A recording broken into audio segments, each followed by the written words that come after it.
जिसकी लाठी उसकी भैंस। तो कहानी कुछ यूं है कि एक ब्राह्मण को कहीं से यजमानी बोलते हैं ना, दक्षिणा दक्षिणा में एक भैंस मिली। उसे लेकर वह घर की ओर रवाना हुआ। सुनसान रास्ते में वह पैदल ही चला जा रहा था। बीच रास्ते में उसे एक चोर मिला। उसके हाथ में मोटा डंडा था और शरीर से भी वो अच्छा तगड़ा था। उसने ब्राह्मण को देखते ही कहा, क्यों ब्राह्मण देवता, खूब दक्षिणा मिली लगती है, पर यह भैंस तो मेरे साथ जाएगी। ब्राह्मण ने झटका, क्यों भाई? चोर बोला, क्यों क्या, जो कह दिया सो करो। भैंस छोड़कर चुपचाप यहां से चलते बनो, वरना लाठी देखी है, तुम्हारी खोपड़ी के टुकड़े टुकड़े कर दूंगा। अब तो ब्राह्मण का गला सूख गया। हालांकि शारीरिक बल से वह चोर से कमजोर नहीं था, पर खाली हाथ वह करे तो करे भी क्या।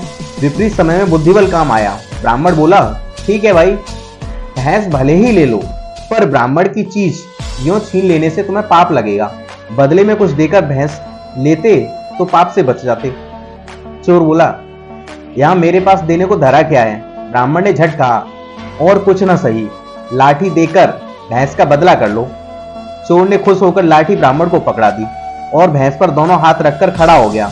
तभी ब्राह्मण कड़क भोंककर बोला, चल हट भैंस के पास से, नहीं तो अभी खोपड़ी दो होती है।